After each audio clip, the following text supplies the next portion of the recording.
faith, and all matters in between, as we do each and every week at this time. Life. And the pursuit of happiness. And the pursuit of happiness. And Michael has given me permission, express permission, to speak for him at any time. So if at some point he's talking about something... You'd like to hear from me, call in. Call in and tell me to shut up. Otherwise, I will just keep talking. Oh, we should say hello to Columbia from in Virginia. Virginia, yes. Columbia in Virginia. Yeah, welcome to the program this evening. Yes. You are one of millions around the world tuning in at this very moment, and each week we will call out to, give a shout out to one of our fans from all around the world.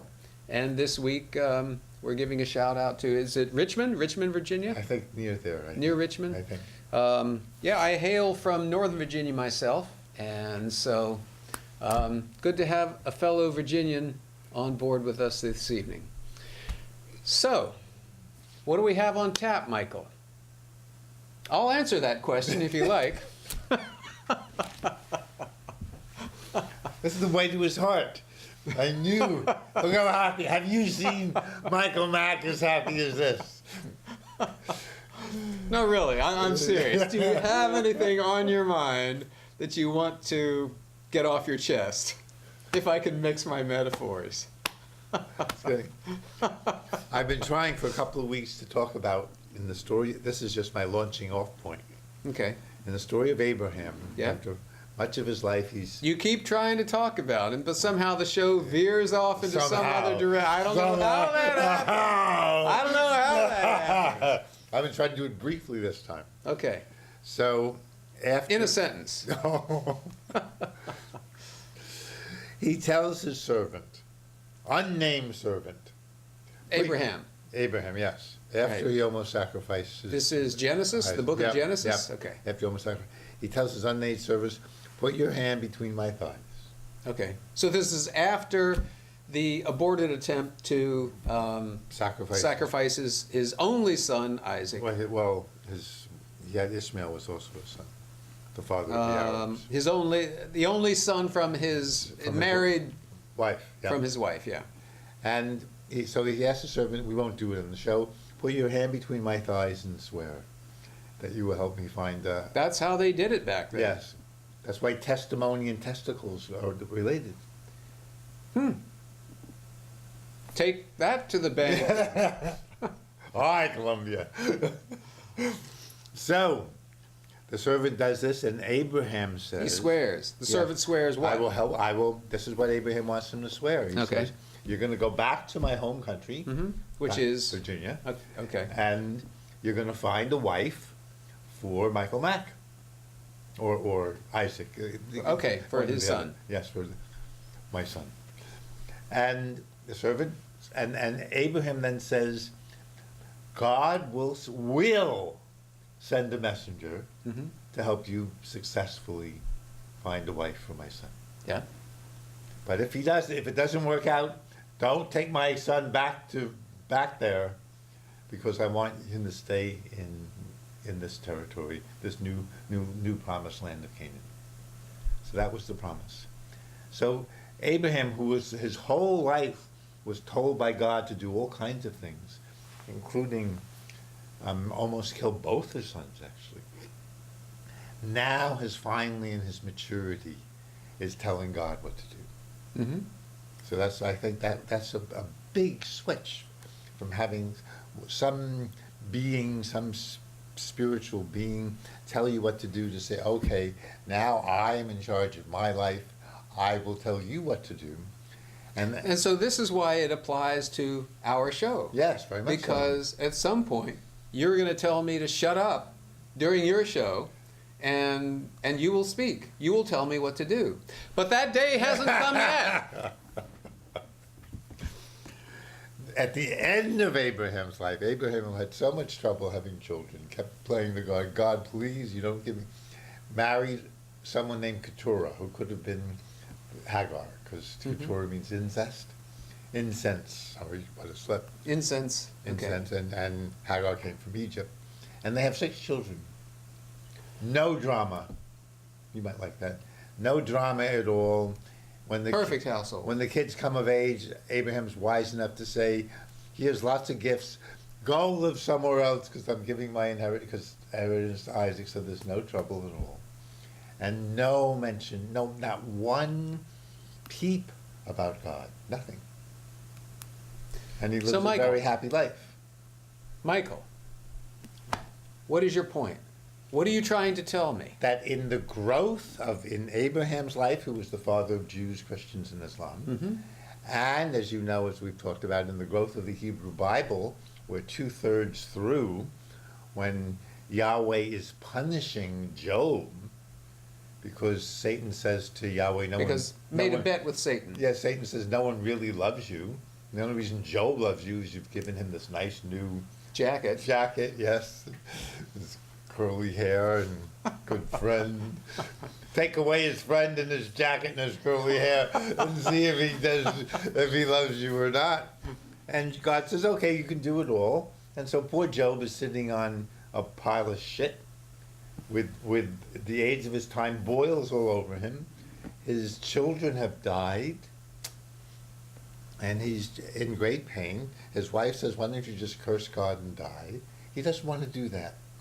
He asks God, he still believes. Yeah, he still wants to believe. But he says, I want to have, his friends keep telling him, these are New Age friends from, hopefully not Cambridge, say, the reason you're in pain and suffering is because you did something wrong. And God is punishing. That's the way they thought about it back then. Yes, or even nowadays. And so Job says, stop it. Just stop it. So stop it to who? His friends. Just shut up. If you can show me what I did wrong, great. I'd be happy to own it. But don't give me this New Age claptrap. He says, I just have... And when you say New Age claptrap, are you referring specifically to something? Are you referring that we're punished? If we're in pain, we're punished because of our karma or something like that. Or because of a thought that we had. Or something we've done even. That there's a justice in the world. And he said, I have two requests. I want to talk to God face to face, like we're talking here. Yeah. And I don't want on camera. And I don't want him to overwhelm me. I want to really be able to have a real conversation. And the next words in the story are, who the hell do you think you are? I made them. And so the great writer just reveals to us that whatever the spirit or being, if you like the word being, or spiritual being, that Job is communing with, he is one big blooming bully. And one big blooming bully. And Job faces up and listens to him for 20 pages at least. I made the crocodiles and the alligators, and you're nothing. You little sitting on some shit dung with boils. And finally, after 20 pages, Job, who I'm sure... Job listens to listens to him go on and on. Keeps a sense of humor and says, oh, I'm really sorry. I, who am but dust and ashes, dared want to talk to the great Yahweh. And powerful eyes, yes. And Yahweh, to his credit, says, this is the great, why this book is so great. You know, your friends were wrong. They said you were punished because you did something wrong, and they were wrong. And true to his character, he said, and I would punish them, except for the fact that they're your friends. But they were wrong. You didn't do anything wrong at all. Let me give you a new family and heal you and a new life. What is suggested there is that whether you do wrong or whether you do right has little bearing on how the world treats you, how your life treats you. Well, Job was... It makes the case for a universe in which it doesn't matter. That's another interesting reading of it, interpretation of it. Job was eventually rewarded, although he didn't get his original children back. He got new children. But the wonderful thing, as Jung and Jack Miles say, that's the last syllable of God in the Hebrew Bible. So Job shuts him up. Yeah, and no one wants to. It's like the word got out. like on CCTV, that bully who really behaved well at the end. After he really at least owned up, unlike some of our politicians like Cheney and Bush, who don't own up to how bad the Iraq War was. Yahweh, good to his credit, and I love him for this, said, he didn't quite say I was wrong, but he said your friends were wrong, and I will make amends. And then Does he say that? That he will make amends? Well, no, does but God say that? No, he doesn't say that, but Okay. he does make amends. And how does he? Oh, he makes amends by giving him new blessing children him and with healing him, and more riches and livestock, and then to his credit, doesn't even try to speak. It's not like he's speaking and no one's hearing him. He knows he needs to, as we know, I need to regroup. And so how many? So where is Job in the Jewish Two-thirds Bible? of, Two-thirds of the way in the through. Hebrew. So the Christians rearrange the Bible because they want the prophets at the end, because the prophets are predicting Jeshua's coming. But Jesus. But the Hebrew Bible has Job and the prophets before Job, and then Job, and then silence. And I actually could love Yahweh for this. I mean, who among us, spiritual beings or human beings, has not bullied and how wonderful that he says, he doesn't say that before Job. I mean, he does that, Yahweh, even after flooding the earth. You know, killing every man, woman, child, and animal doesn't make any God all bad. And then he again is sorry. And he says, God is sorry. Yes, I'm not going to do it again. He doesn't quite say I'm sorry, but he says, I'm never going to do it again. And if I forget, because you and I can, I'm going to put a rainbow in the sky. To remind me and remind you. Don't flood the earth. No matter how you feel, God, Yahweh, do not. It's like It's like a string around your finger. A stick, or one of those stickets on your computer, or in the sky. Do not flood earth. So it's a post-it on the sky. And you can feel that that he might want to. He has to remind himself and promises never to do it again. And this happens again and again.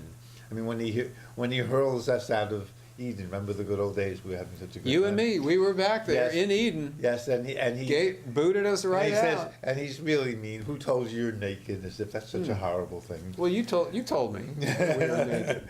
And then You gave me the apple, And guess man. who made this coat for you in the story? Who made the coat? Yahweh makes the clothes for Adam and Eve when he throws them out. Oh, interesting. First Jewish tailor. And even Well, Cain. like you said, not all bad. No, I love him for this. And even, I mean, he was horrible, like many of us. I won't speak for you, but even Cain, when Cain kills Abel, just kills him. But part of the reason is that Yahweh prefers Abel's offering to Cain's. They both offered to. Yeah. And tell me if this is in the Bible, because this is what I remember from Catholic school when I was in grade school, is that I learned early on, and I've had this image in my mind ever since, that when Abel created a burnt offering to God, that smoke rose up into the sky. Yes. But that Cain, when he made a burnt offering to God, the smoke curled around and sank down to the Yeah, earth. that's not in the Bible. That's Not very in- beautiful. No. Okay. And Abel was, I believe, a shepherd, and Cain was a agricultural, if I have it right. And so one offered. So one farmed and one did sheep. Yes, one cared for sheep. and Yahweh preferred the offering, which it says Abel brought the best of his flock. Right. And Cain just brought an offering. I wonder if that also was a foreshadowing. Maybe not even organic. I wonder if that was also foreshadowing, because Jesus so often calls himself the Good Shepherd, and That could be. But last point here is that this is the last point. about this particular Okay. part of it. Okay. So But you've got more to say after yes, this? yes, I do. It's my show, supposedly. I have a whole 12 minutes.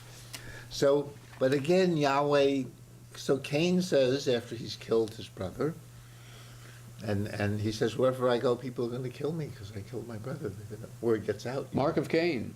And Yahweh says, I'm going to put a mark on your forehead. Yep. And anyone who sees it will know not to kill you. Oh. So it's like a scarlet letter, except the opposite. The opposite. And so again, without directly saying so, Yahweh seems to know, oh my, preferring Abel's offering to Cain, I'm partly responsible for this. So Well, you make him very human. You Yeah. make Yahweh very human, very Yeah. much like you, very much in your own image. Well, this is the Hebrew Bible, actually, not me. Yeah, yeah. So I can love Yahweh for that, even though, and I want the power. I mean, I want the ferocious. You in your own life. Yes, I You want this. You want to the power. ustorm out of your No, condo. I want to use the power well, like Joshua teaches us. Mm-hmm. You know, I want to use. I want to feel it, though. I don't want to be. There's one poem. I don't know if you know it, by John Giardi. This has been I don't true think so. of me. There's a nice ninny priest in us. Nice. Ninny priest in us. Ninny. Ninny. There's a nice ninny priest in us, all cozy and shaddy as auntie, until a saint comes and throws rocks through the window. What does that mean? There's a nice, we're being nice, but a saint will throw rocks through the window. Just like Francis. Saint, like a prophet. Like Francis might be doing to some of the doctrine. Pope Francis. Yes. Yeah. Catholic Church. So all of this is, I'm actually getting through this. Thank you so much. You're welcome. How much farther do we have? There was one point that you were making. No, You said it was your last point. That was the last point of a part of it. That was just a. So that was just the last point in part A. So in the Hebrew Bible. So now we're in part B? Yes, in the Hebrew Bible, still part A. And so this is still part A? Yes, in the Hebrew Bible. And how many parts, so we can we project forward? We have another 10 minutes of parts. We're doing 9 minutes, timing. Okay. We're not counting, we're timing. So could you do for me Yes. and do for our audience what is so often done in an abstract? I mean, if we can stop partway through your beautiful soliloquy Yes. and just tell us where it's going so that we can follow along with you No, and beside you. Well, so far we've had. What's your point? So- what is the argument that you're making? So far we've had in the story of Abraham. Yeah. So you've shared with us the story of Abraham. And we had first, after he almost killed his son on God's behest, Abraham is telling his servant what God and God's messenger will do. He's in charge now, not God. In the Hebrew Bible as a whole, from the Garden of Eden we were talking about to Job, finally in Job, God is shut up entirely, indirectly, but very clearly and kindly admitting, I have been wrong. Okay, so this is a synopsis of what you have shared so far. Yes, both. And yeah. where is this going? Okay, What so- is the point that you're so trying to that make? is What is one the point. argument that you are That making? is the argument. The argument is in Abraham's story and in the Hebrew Bible. The Hebrews and Abraham get along without God. There's a stage in Abraham's life where he tells the Spirit what to do, and then gets along without God. Gets married, has 6 children, no drama, no communication whatsoever with. So with is God. the point that you're trying to make Yes. that the Hebrews don't need the Hebrews don't need God? But, yes, they did not communicate with God at all. Even when there's a holiday called Purim, which is our Mardi Gras. So are you suggesting then that the individual characters in the Hebrew Bible in the Old Testament were just talking to themselves? No, Is that what you're too bright. I'm just saying, factually, in the Hebrew Bible and the story of Abraham, they get to a point where they don't need to communicate with this being called God. They don't at all. Not at all. He's promoted maybe to God Emeritus. Maybe they talk about him. And so so you say that in the Hebrew Bible, the prophets came before Job. Yeah. Is that right? Yes. So through the prophets, the Israelites communicated with Yes. God Yes. or The prophet- received. Oh, sure. I say, Yeah. here's God, so Yeah, on. Yes. yeah. But eventually we break free of whatever God represents. We can, like Job or like Abraham, live our own lives without communication from what people were calling God. And does this apply to you? Is this a working- place yes, in your I life where go- you're I saying, go- I don't need? I go there often. This is really, of course, the story of the 20th, 21st century, where people are more and more becoming secular and don't, in Europe especially, not so much in America. And one could easily argue that it has been science and technology Yes. that has taken us in this direction. Or the because horrors. we have gained such dominion over the earth, if you will. And the horrors of the Holocaust, where in the Holocaust, I don't know if you know this, in Auschwitz, I believe, they put God on trial. This was a story by. Elie Wiesel, but this That's happens. This is not just a story. This Okay. is a report Okay. from Elie Wiesel that God is put on trial. I mean, where are you? You're supposed to, you who helped us, freed us from Egypt, you know, and slavery, and helped open the sea, and we got through. Where are you when we need you? But what happens in the end, though? They go back to praying. They discover God is guilty. They say you're guilty. You are not a God who's coming through for us at all. We still love you, and we will still pray to you in hope that maybe you will come through, but you have not, and you are guilty. And that's, of course, the story of many people in the 20th century. My family, for my parents, the word God was so unimportant that it wasn't mentioned. It was like the horse and buggy. No one would consider, I'm going out in my horse and buggy to the store. We just didn't talk about it at all, which is true of, I mean, this is certainly true of Europe and much of Cambridge. So what are you trying to tell me? Are you trying to tell me? Yes. Are you trying to tell me, as Nietzsche formulated, Yes. God is dead? Well, Nietzsche said something even more interesting than that. He said, when all the... So, yes or no question. Is that what you're trying to tell me? I'm trying to... Well, listen to my answer before. Okay. Nietzsche said, when all the gods, all these spirits from all over the world, Native American spirits, Greeks, Romans, and so on, when they all got together, and one god gets up and says, there's no other God but me, the rest died laughing. Because there's so many spirits or beings visiting us. So But here's the great innovation. Here is the great innovation of Yes. one God. Yeah. I mean, it really was an innovation. It came, the Hebrew idea of one God came out of a milieu, came out of a context of there being many gods. Yes. And so for a culture to have just one God was really It usually quite didn't, striking. by the way. The prophets were always saying, you guys are worshiping goddesses. And we really didn't stay with one God. We wanted a little maternal, we didn't want just this tough Lord Yahweh who's telling us what to do. And who is this? This is the Hebrews, right? Through the prophets always complaining, you're worshiping the trees, and again and again and again. And you know the story of Elijah, maybe. There's maybe, we won't go into it now because we're running out of time. And there's a point that you want to make. I made There's the a point that you want to make before this show is over. Again, I'll make it again, that in the growth of Abraham's life, the Hebrew Bible, and our society now, people are freeing themselves from what they thought was God. They can even honor God, but they're living a new life, like as I told you before the show, as Nelson What I would like to Mandela suggest said, to you. let me just say this last again. What we're most afraid of, what human beings are most afraid of, is how much power and beauty we have, how awesome we are. And it's very easy, and what Eric Fromm said, what we're most afraid of is being free. And it's very easy for me. Are you going to let me make my just tiny little point? Yes. It's very easy to run away from our freedom and run away from how much power we have to change our lives. And many of us are tempted to do that. Beautiful. Are you Yes, you have the last quite done? minute and a half. I might interrupt you since this is still my show, but go ahead. Feel free to speak. Well, this is your show.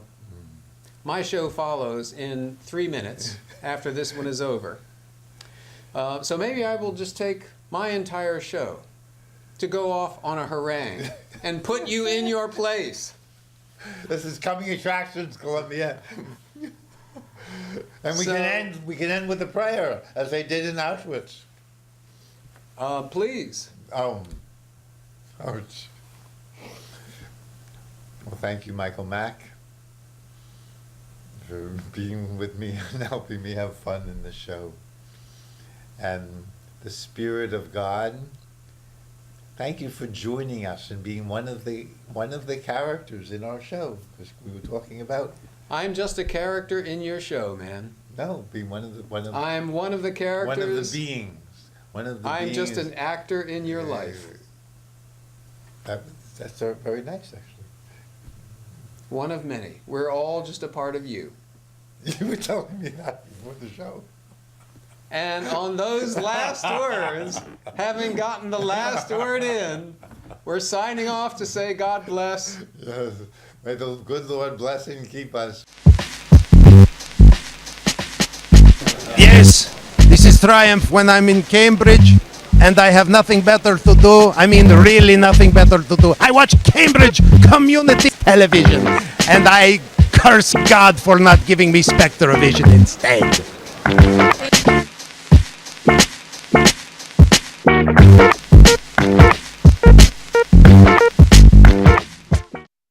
Here at CCTV, we strive to provide our audience with content that interests, engages, uplifts, and inspires. As a viewer, we consider you a crucial partner in our mission to achieve this goal, and we need your help. Tell us what you think by taking our viewer feedback survey, so we know what you watch, when you watch it, and what